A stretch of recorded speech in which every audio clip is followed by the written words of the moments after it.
Oh, here, I'll turn my AC off. Oh, yeah.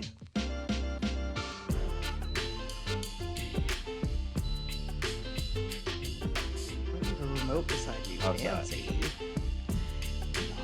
It is flawless. What's flawless? Your sound. Oh, perfect. Okay, good. But I'm going to chew into the microphone, so whatever. Yeah, we need some sort of... Nonsense. Yeah. Always. 100%.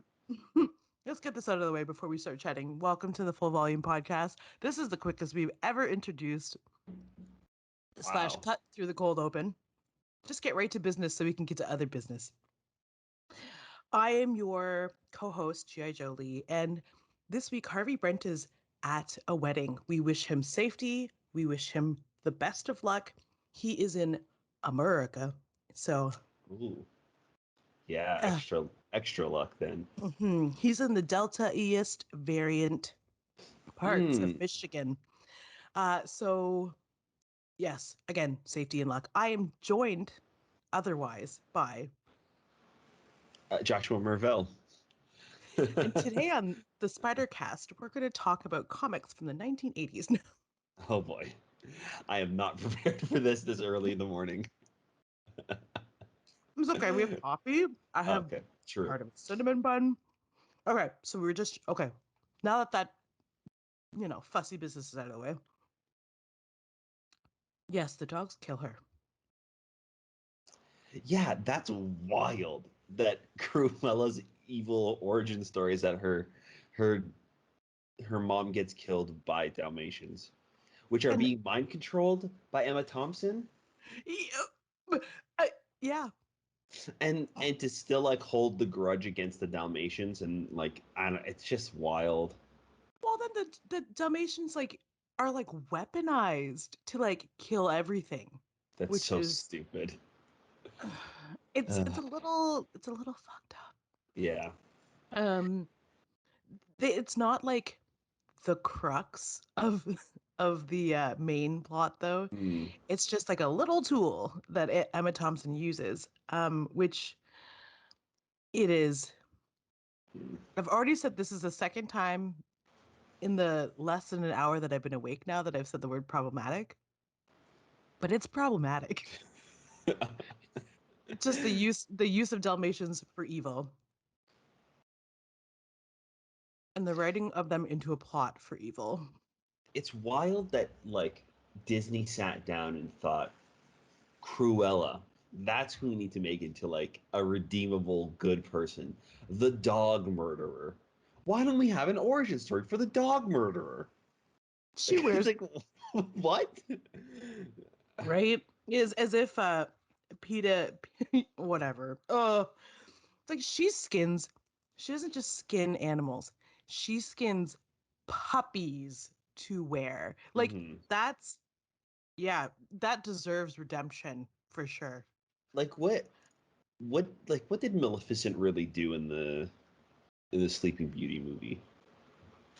Well, did she kill anybody? No. I don't think she does a murder once. I mean, I would die a little bit inside too if I was like trapped in stone forever, but it could be argued. No, everyone was trapped in stone. I think there's like some weird mandate that they couldn't show on-screen murder in animation. I feel like you're more the pro at that, at those facts. I mean, they did show Prince Philip stab her in the dragon form, and she falls to her death. And the Wicked Witch in Snow White definitely gets crushed by a boulder and thrown down the cliff by the seven dwarves. So I feel like if it's like something like that, it would be okay. But it was definitely very much geared more towards kids, especially back in the 30s when Snow White came out.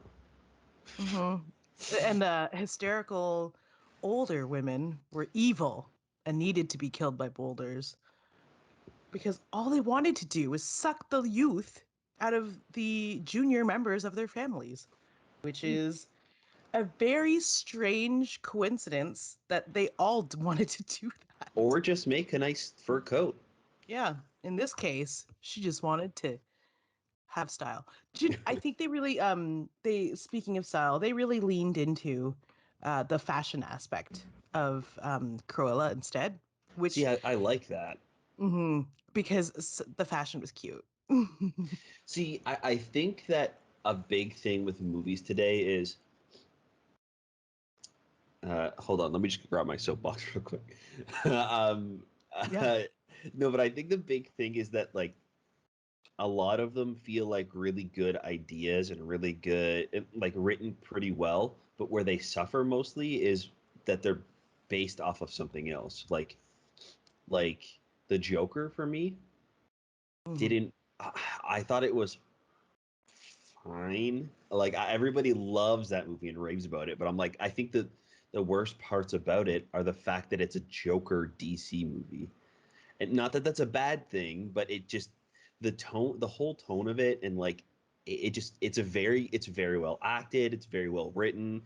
Um, it's just that by the end of it, it turns into another Batman origin film, and it really suffers from having to follow the rules and the check boxes of uh, uh, uh, being that like Joker DC movie.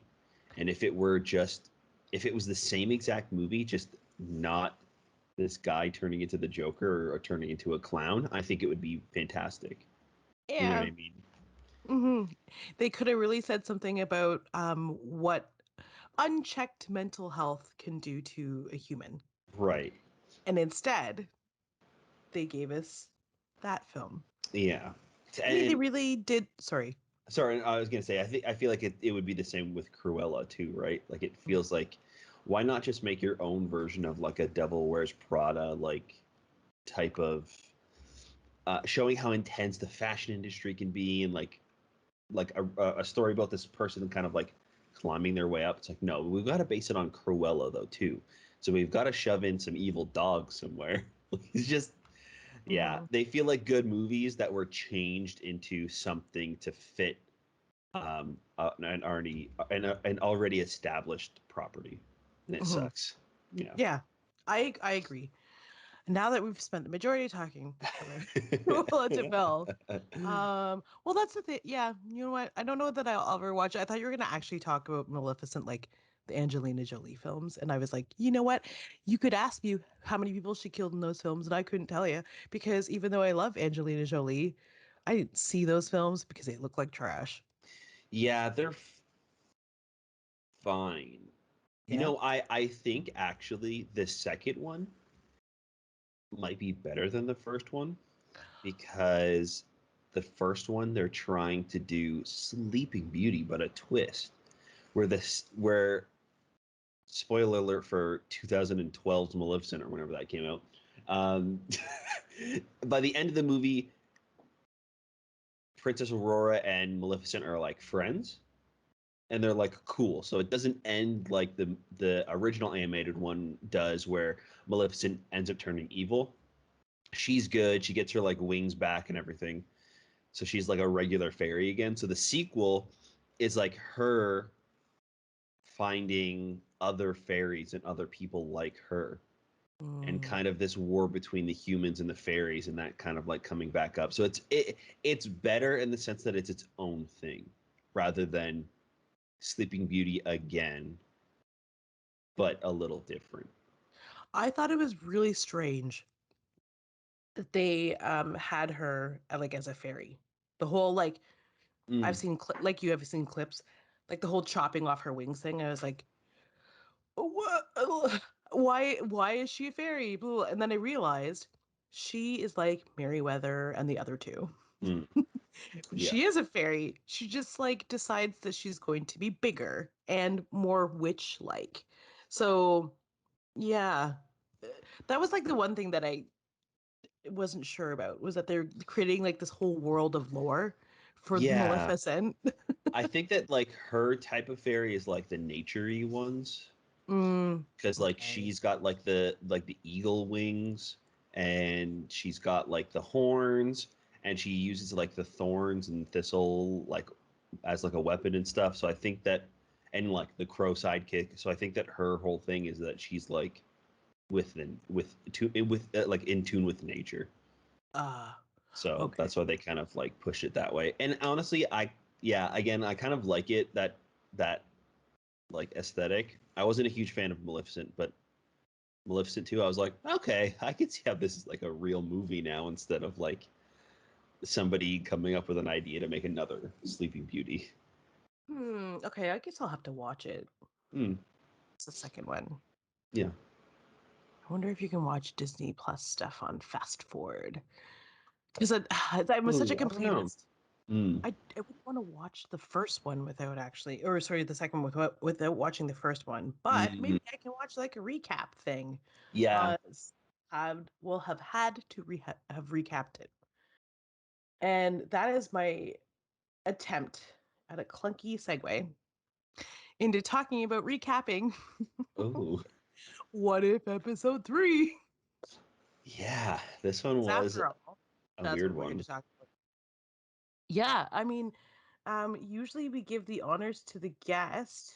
Uh, y- I mean, we could just like whatever. You're tired. I'm tired. I've had enough Oh, coffee. to like recap? Yeah. So I Okay. will. Yeah. Go ahead. Let's. I'm going to say this Mhm. is that the whole because I'm just learning about it this week was that the this week's story is Nick Fury based. Mhm. And it revolves around the events of something called Fury's Big Week, which is a comic, which was a Avengers prelude Prelude, yeah. tie-in. Yeah. I don't know who it was written by. I think it was like 4 issues. Uh, uh, Yeah, I read it together as like as a trade. yeah. So like it was all bundled. When was it released? Like, I think around 2012. Like I think it was like at the same time as Avengers was coming out. Because all of the events in that comic take place right before the Avengers. Like it leads up right to the movie. So mhm, essentially what it is it's kind of like a comic book that can recap everything that's happened in the MCU so far that's important to go into Avengers, and it's mhm, told through the point of view of Nick Fury, as he's going and kind of checking in with all of the different people that he's got on his list for the Avengers Initiative. mhm, So it takes Iron Man 2, some of the events of Incredible Hulk, and Thor, the first Thor movie, all take place, or they overlap, and they all happen at least at some points on the same week. So Iron Man 2, it's when Iron Man is dying of palladium, and he's got to he's like partying because he thinks he's dying, and like when he's sitting in the big giant Randy's donut sign, stuff like that. The Incredible Hulk, when Edward Norton's Incredible Hulk goes and visits Betty in the lab to like get some files on like his old research and stuff like that at the lab. And then when Thor is sent to Earth for the first time in New Mexico, and they're he's trying to pull Mjolnir up from the ground, but at the time he wasn't worthy, so he's stuck as a mortal. So all three of those like points in time in the movies all happen in the same week. So it's kind of told from Nick Fury's point of view as he's kind of going through and dealing with all of this through Shield. awesome. So, thank you for that brilliant recap. Mm, Uh, this time we're going to try something different. okay. Instead of, oh, you already know, it's not a surprise for you. Oh, okay. What Harvey Brent and I usually do on the show is that we take our 3 favorite things and we discuss them together. But beforehand, meaning 5 minutes before I hit record, we decided to do something a little different. So we're just going to talk about the things that we really need some extra light and words. Um, So we've created a list of things we want to discuss, and we're going to start with Josh, something that Josh had brought up, and apparently Parker is really angered by it. Is Yeah, he? he's just playing with He's his just toy, and the toy oh, fell on my foot. So then he started smacking my foot. I heard a lot of grunting and snorting, and I was like, okay, well apparently he also dislikes Michael Douglas as well. So maybe just as much as Catherine Zeta-Jones. Who knows? Yeah. So I was actually going to say that I liked Michael Douglas in this episode. Oh, Yeah, I thought that he did a really good job at playing like an evil version of himself, and kind of playing off of the fact that um, Ant-Man slash Yellow Jacket slash Hank Pym kind of has a dicey history in comics, and when like I spec the time that's like especially pretty rough for him is when he is known as the hero Yellow Jacket, and I thought it was pretty clever that they took that and twisted it in this episode and kind of made him the villain, like a true villain. yeah. Um, yeah, and even the way that they kind of designed his model for this episode, like they sunk his eyes in and gave him these like really dark, you know, bags under his eyes. His pupils were so like tiny and dilated. He's got like these wiry eyebrows, and like he really did look like a villain. And I think that it's it was a really great medium to have it be done in animation to turn this person into a bad guy, because you can really push the boundaries of what they look like and make them evil. I feel like if it was live action where it's just, Michael Douglas, hey, what's going on? And then all of a sudden he's evil Michael Douglas and he's got bags under his eyes and like they did something to give him like contacts, it would look cheap. But in Mm-hmm. animation, I think it completely and totally works. Awesome. Well, I like mixed feelings about Michael Douglas. Um, but I do not. I'm just gonna jump on that like Hank Pym hype train with you. Mhm. But sorry, not but that I kind of loved it too. The first ever graphic novel that I ever wrote was Brad Metzer's Identity Crisis. Mhm. So it's like a murder mystery, sort of in the vein of all of Meltzer's work, where he ends up killing the wasp. Mhm. Janet Van That's Dyne. it. He kills her, and it's like we got to figure who. It's like a who done it. So I've always been used to like him being a bit of a dick. Yeah. And I always wondered, and even before, I think he was abusive. He was Yeah. written as maybe a little bit abusive, and Yeah, he like smacked Janet as Yellow Jacket. Like he's wearing the Yellow Jacket costume and like backhands her. And it's like a pretty famous panel because of how like awfully it aged. I mean, it aged so awfully that the second it went on to, comic stands, it was already poorly aged and in poor taste. So yeah, it's kind of notorious for being a shitty time in Hank Pym's history. which he fully deserves. And people ask, how are comics different than movie media, or what can movie media do differently than comics and vice versa? And for me, this is it. This is how you get away, and maybe not get away with, but this is how you explore the stories that are a little harder to swallow Mm.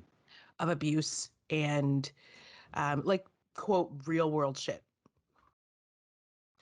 Um, it's yeah, it's harder to see it in a graphic novel medium, in comics, because the writers, the artists, they all have a choice. I mean, you could argue that they also have a choice to show this kind of thing in movies and television, but the live action nature of it slash animated nature of it, there's something that's a little more, it's closer to real life. So it's more like, I like that it's more like a morality lesson here. And it's, for some reason, there's just a stigma or hi. Hi, He's like, sir. yes, you were saying about comics. Come on up. I mean, you don't have to. He's getting kind of big. Oh, thank you. Oh. See if I can. Okay. So listen to Auntie Jolie while Okay. she hops up on her soapbox about uh so yeah, there's just something about comics. People expect a certain thing from comics. People expect a certain thing from animation and film. So when you show those kinds of topics, those kinds of subjects in the animation and film, it's a little easier. It's a smaller pill to swallow. It's like a chewable. It's not, you know, a gigantic horse tranquilizer. But yeah, I mean, people, and that's the thing. People are like, we want fun in comics. But here's the thing. I think that exploring hard to uh, talk about subjects is fun. So, And I think that it makes it kind of makes it a little bit more serious too when you have those moments in comics that are supposed to be these like lighthearted, fun reads. If you have an issue or even like a moment where you stop the fun and you talk about something serious, even adds more weight to what is being brought up because you're there and ready for something fun, but when you're hit with something real, it really hits you, right? But mhm. if you're sitting down getting ready to watch like a serious movie, you're kind of in that mindset already. So yeah, it can sometimes hit you even harder, I find, in stuff like this, in mediums where it's like animation or comics. Mhm. So the darkness that you wanted to speak about, was that tied into the whole Michael Douglas thing?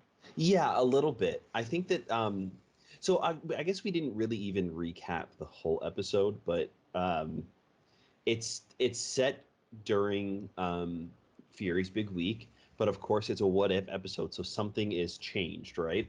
Mm-hmm. And oh, I wish I would have written this down.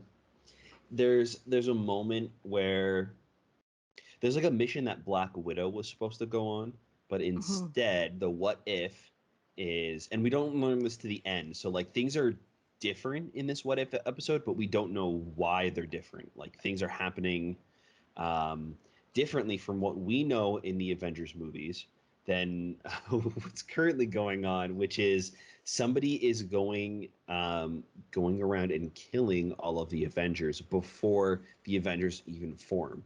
So somebody has gone through Shield files and found the Avengers Initiative, and they're going and killing off everybody in the files. So the first one to die, I believe, is Iron Man. Um, Yes. and Black Widow is framed for that because it is in Randy's donut shop where in if you remember in the movies in Iron Man 2, Black Widow jabs uh, Tony with a syringe in his neck that cures him of his palladium poisoning.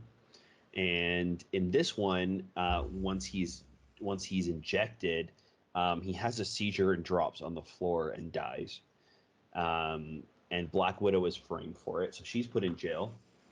At the same time, the events of the first Thor movie are happening, where mortal Donald Blake version of Thor is in the New Mexico facility trying to pull up the hammer, and Hawkeye is there with an arrow ready to kind of like sedate him, and his fingers slip and he kills Thor. So Thor is now dead. Um, so Hawkeye is also arrested and in jail. He like dies randomly. So everything is kind of like happening all weird. I think it's Natasha that kind of puts it together that maybe there's something going on with the Avengers Initiative. So she goes over to see what's going on with Bruce Banner. Hi, thank you. To see what's going on with Bruce Banner. And because Bruce Banner is currently on the run, she goes and sees Betty Brant, who is at the science facility at the time where Bruce Banner goes in to get the information from her. So we even see like the pizza hat, that because he uses that in the Incredible Hulk movie to like to go through securities, like he's delivering a pizza. So we see that, which is great. I think this might be the first time they're even referencing the Incredible Hulk in the MCU, besides the Incredible Hulk movie. Yep. So she is there when he hulks out and the military shows up, and something happens where Hulk is shot with something, and he starts inflating and blows up. Like he literally explodes. Um, so he is gone. And then Black Widow is the only Avenger left at this point, and she kind of figures out what's going on. And just as she contacts Nick Fury, um, she is also killed. And the last thing she said is something like, "It's all about hope," which is not hope as a concept, but Hope Van Dyne. And that's where Yellow Jacket comes in. And it turns out that the what if is that what if Nick Fury sent Hope Van Dyne to deal with the Winter Soldier rather than Black Widow, because we know that Black Widow survived the assassination attempt on her because she dodged out of the way and the bullet went through her and she survived. Where obviously for Janet the events went differently and she died. Yeah. So now both Janet and Hope are gone because of something that has to do with Shield. So yeah, he kind of goes off. Hank goes crazy and starts killing everybody on the Avengers Initiative because he knows that's kind of like what this whole thing has been about. And the last person would be Nick Fury. So it kind of all comes to a head. And oh right, Loki also shows up because Thor was assassinated. So he shows up with like an Asgardian army and Sif and the Warriors 3 and all that. So there's like extra stakes there that Nick Fury's got to deal with them. But yeah, it's especially dark, I think, this episode when you compare it to the first two. Yeah, which were just, they were like almost like fun, lighthearted what ifs, but this was almost as if they were like, okay, we'll do the first two episodes like Monster of the Week, but this one will tie into the main storyline of what we want to do, which is get it a little dark, get it to where we want it to be, and to me, well, I mean, address the gigantic Edward Norton-shaped elephant in the room, erase that from history by saying that the universe as you know it, the Marvel Cinematic Universe as you know it, is but one. And now they're going to start rewriting some stories.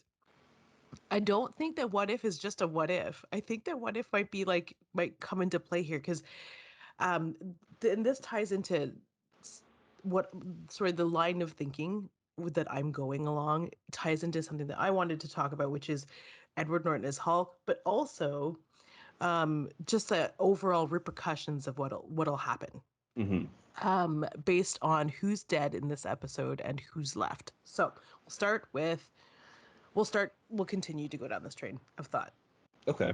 So they have effectively replaced, because they used the majority of the Hulk part of this episode was all sort of the Edward Norton version of Hulk, but with him replaced with Edward Banner.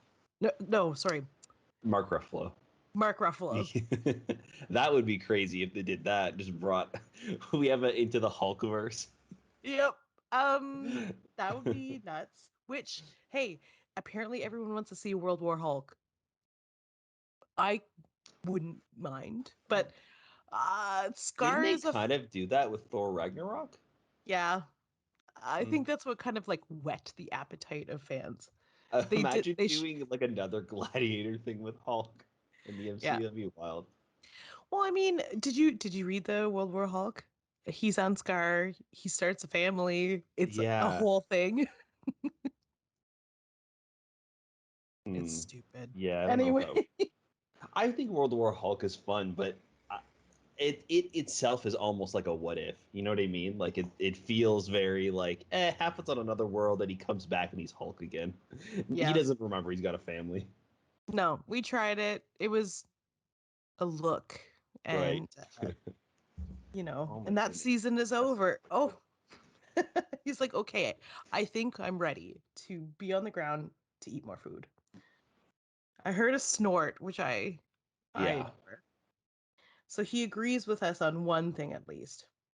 Okay, so in effectively like addressing by erasing some of the Avengers in this episode, they're addressing some of the weirdness that has happened in and around the cinematic universe that Hmm. they really haven't addressed before. Another one of those things being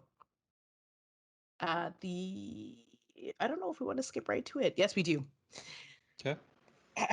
The end of the episode where they show all of them in their coffins, Hmm.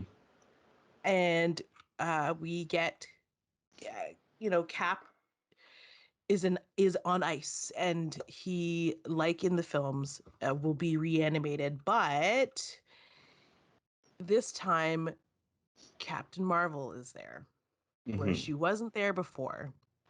And I don't know. In my mind, it's weird because I feel like they never had plans for Captain Marvel until they had plans for Captain Marvel, and then could not effectively shoehorn her in appropriately or why explain well why Mm. she wasn't part of the cinematic universe before. Right. I mean, I think that she was supposed to originally be in Age of Ultron. I think footage was even shot of Hmm. her um, in Age of Ultron, which is like years before her debut in the MCU. Wow. But I think it was cut because they had different plans for her. But yeah, there's apparently footage out there of, and it might even be Brie Larson. I'm not sure, but Hmm. yeah, there's footage out there of another MCU Carol. So that yeah, I'm not sure. I see. I think that um, I hope that I hope that there are that they don't tie this in Me too. anywhere, but I have a feeling that they're going to. Hmm. I have a feeling that it's all culminating to a what if episode where they pluck all of the favorite characters from the what if episodes and make their own Avengers team. And I don't want that. Like I don't want to see. I mean, it would be cool, but like I like Captain Carter. I like Star Lord, T'Challa. Who would we get from this one? Maybe Fear. I don't know. Maybe like a new Hmm. version of Cap or something like that. But I don't know if I want to see all of these separate stories come together. I'd rather them just be separated on their own because then you can Hmm. tell the stories you want. It doesn't have to be a setup for the next thing. And that's kind of what's so appealing about this is that you can kill off all of the Avengers and have the nobody left except for Captain America and Captain Marvel and then never touch that story again. You know Yeah. what I mean? Like You can just have fun and play and allow us to like sit and spin about characters that we love, and then you could just throw it away and it can be what it is, and it doesn't have to be part of like a bigger mystery. But unfortunately, I feel like they're going to use this as a way to introduce Captain Rambo logically, and um like as Photon, because we've already seen her in WandaVision, and Mm-hmm. oh, it's kind of like I feel like I have had genre movie fatigue Mm-hmm. for like the last 20 years of my life. 20, yeah, Since the first Iron Man. yeah. I mean, uh, ugh, I I go back to like Blade. I Mm-hmm. like for me it's this it's I didn't know that it started at Blade, but I have started it at Blade after having found out that Blade, as a child watching Blade, had no idea that there were comics. Mm-hmm. Like Barb Wire, didn't know she was in the comics. There's all sorts of like properties that they were mining for films that made like really fun films about a vampire, about a hooker with a heart of gold. Um, but like why I really kind of want to get back to like an exploration of characters, not for a larger purpose. I just Yeah. want stories, and I don't know if we're ever going to get them. I thought we were going to get them with Spider-Man, but now it seems as though we are collapsing universes altogether. Speaking, oh, Right. before we go on to that Spider-Man tangent, Mm-hmm. speaking of collapsing worlds, the other thing that this world presents, if it is in fact going to become cinematic universe canon, is the idea that because Thor is dead, Loki is now Prince of Asgard. Because he does march in there with Asgardians and, you know, Mm-hmm. let those hoes have it. So is that then going to be like we saw that Loki in Loki? He didn't play a big part, but he was one of the Lokis, it's assumed. Right. So again, can we just have stories that aren't leading to into another story and leading Mm-hmm. into another story and leading into another gigantic trilogy uh, blockbuster 10, like I'm going to die, you're going to die, this has to end somewhere. And can it end with just more fun, please?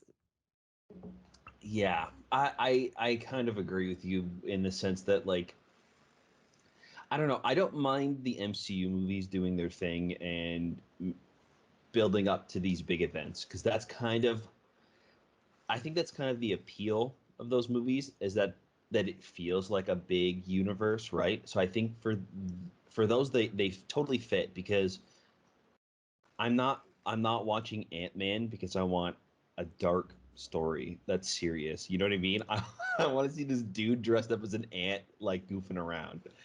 Uh, and I think that so far those types of movies do a great job of doing that. Like the end of Ant-Man, the world is not going to end. You know what I mean? It's just about those two characters, right? Mm-hmm. So, but then they can grab Paul Rudd and be like, "Hey, listen, you got to join the Avengers real quick." And it's fun. You know, it's this big world building thing, but with something like this, it feels like well to me the appeal of it is that you can do these absolutely wild stories with these characters that we're all familiar with and make whatever type of story you want. The first one is like a war romance type of film, right, with Peggy and Steve and going through that. The second one is like a heist movie with the Guardians and T'Challa. It's super fun. And then this one is like almost like a dark crime thriller type of like agent ish thing, like where it's like honestly, like I know it's like Fury's more of the main character, but I think that I had more fun following Black Widow because she's Mm-hmm. actually doing all of like the espionage stuff, right? Like she's the one going through and finding all of the different Avengers and going through the files and like figure the one that figures everything out at the end of the day. So, and honestly, this might be the best we've got at Black Widow. Like this might be the best Black Widow story we've gotten. Ugh, and it's not even voiced by Scarlett Johansson. Right. So that's the appeal, right? Is that you can go in and tell these one-off stories that don't have any consequence to anything else, and it could be its own thing, and you don't have the pressure of fitting it into the MCU.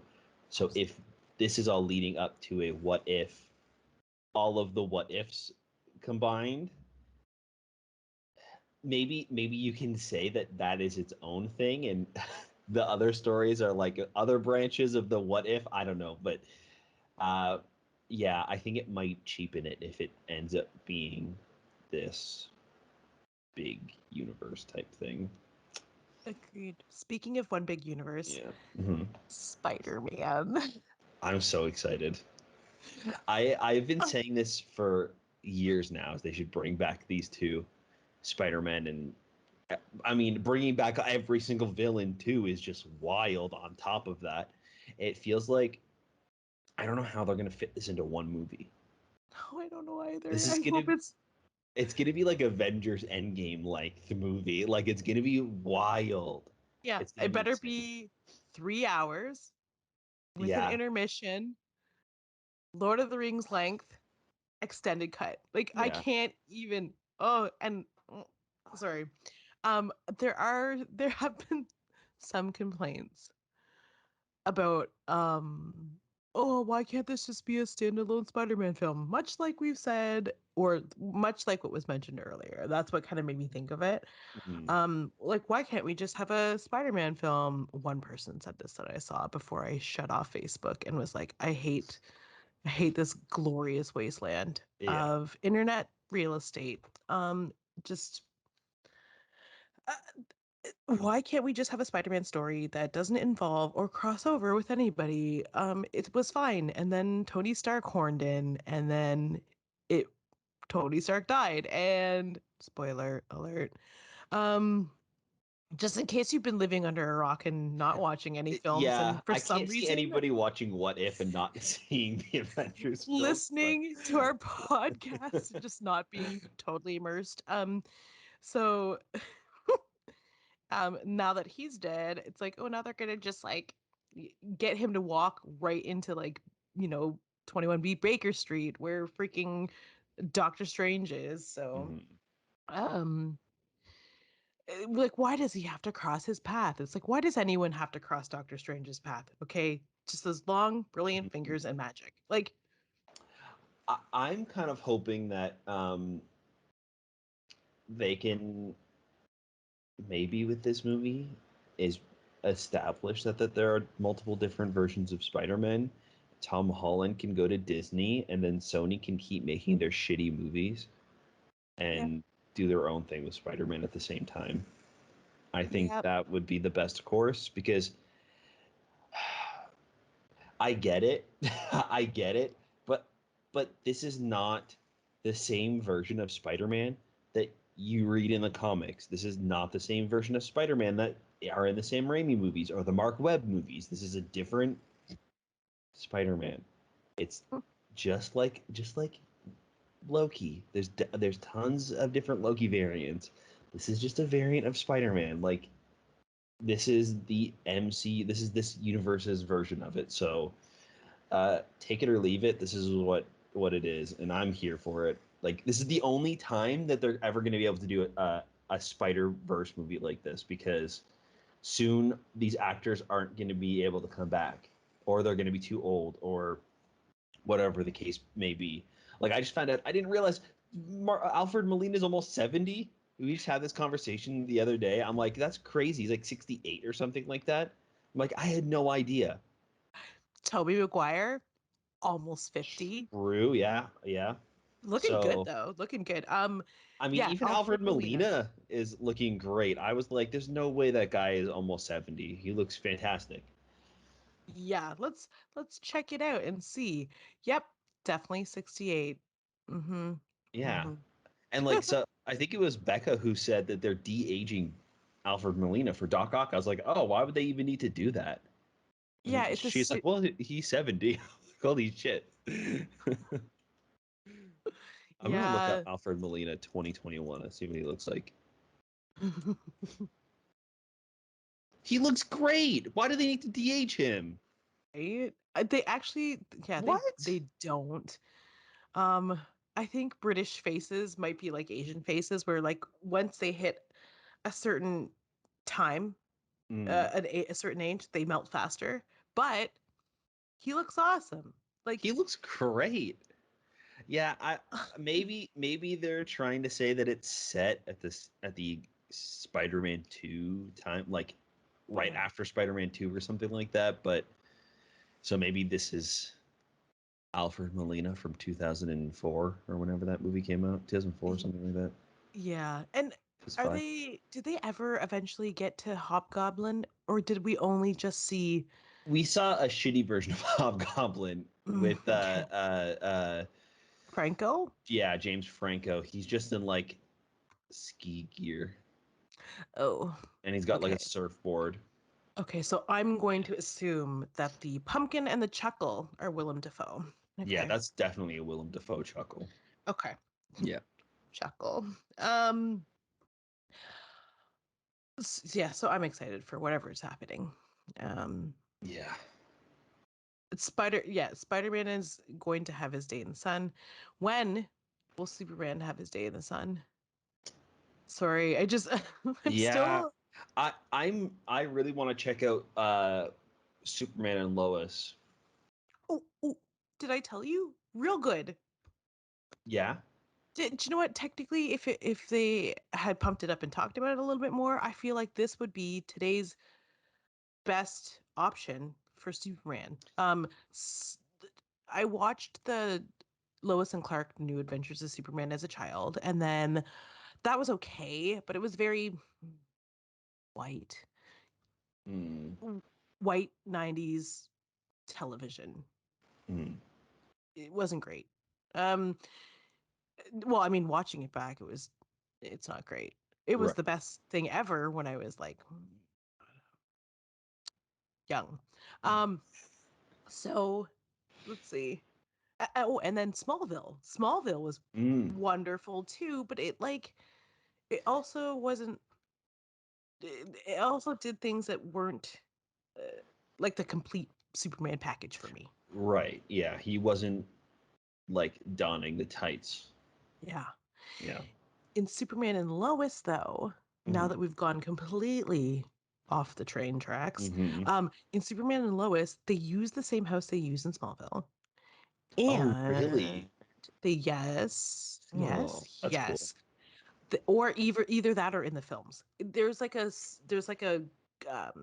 continuity thing with the house that Right. is awesome. Um, the actor who plays Clark in the CW universe of characters plays Clark in the in the Mm, show. right. Same actress who plays Lois. They bring back uh, a woman named Emmanuel Shrieky from my early 2000s teen film fantasies. She was like in this movie called On the Line with Lance Bass from NSYNC. Um, So you know it was good. it was amazing. I mean, they fall in love. What's not to love? What's not to like? That's exactly what those studio heads thought. Um, it was terrible. She comes back as Lana. She is in this film as Lana. She, like most actresses who you resuscitate from the late 90s, early 2000s, is a little bit puffy and probably a Mm, little bit too old. But whatever. the Hollywood sandbox is the Hollywood sandbox. Right. Everyone can live here.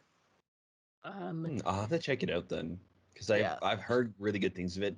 The clips that I've saw too, they're great. Like Mhm. I saw one of Superman like saving a kid, Yeah. and he like lifts up a green car like off the first cover. It looks, yeah, it looks really fun, and it looks like this Superman is having fun, and he's like happy, and he's not like brooding in the, on a Yeah. gargoyle like Batman. This is I will say the one thing that is probably not a spoiler at this point, but is that this is the Superman you would get if what after him and Lois are married and have children. Um, Mhm. this is a Superman you're getting. So any purists who think that he shouldn't have children need not watch. But you're right. Superman is having fun. Superman is the type of Superman that I think he should be Superman. Mm. He is that wholesome character. That exchange that you were talking about with the little boy, I like my heart melted. I cried a little bit. It was exactly the Superman that I didn't know that I needed to see because I Hmm. thought that Henry Cavill was enough. And in most universes, Henry Cavill is quite enough. But in in TV land, he's not. Yeah. This is the Superman that the world has been waiting for, and unfortunately, no one is watching. But anyway, I'll have to I take a look digress. then. You should. Yeah. Mhm. Okay. Just bundle up that cute little ball of joy, get cozy on the couch, and Yeah, maybe if I can try. He's got lots of energy today because he knows we're going to grandma's house. whoa, that Yeah. means gifts and sugar. Hmm. So, if you have any thoughts on this week's episode of What If, or hey, next week's episode, because I think we're getting a Doctor Strange. Yeah, I'm not sure what next week is. Probably, yeah, that would make sense. I think I don't know how many episodes. There's 9 episodes, I think, this season. Yes, yes, Yeah. yes. So yeah. Uh if you think Josh's assessment of they're going to pluck a character from each episode and create a new universe for Mm. us is correct, because I tend to think it is, then you can let us know. Send us an email at fullvolumepod@gmail.com, or you can follow us online by finding the Comic Book Syndicate on Facebook, Twitter, Instagram, wherever there are socials, except for Tumblr, despite Becca's Rip. wishes. Um, we're not there. She needs to just like start like an underground comic book syndicate Tumblr page. I would, yeah. I mean, she's busy with other Yeah. fanfics, but it would be a treat. We could share actual like ships and stands.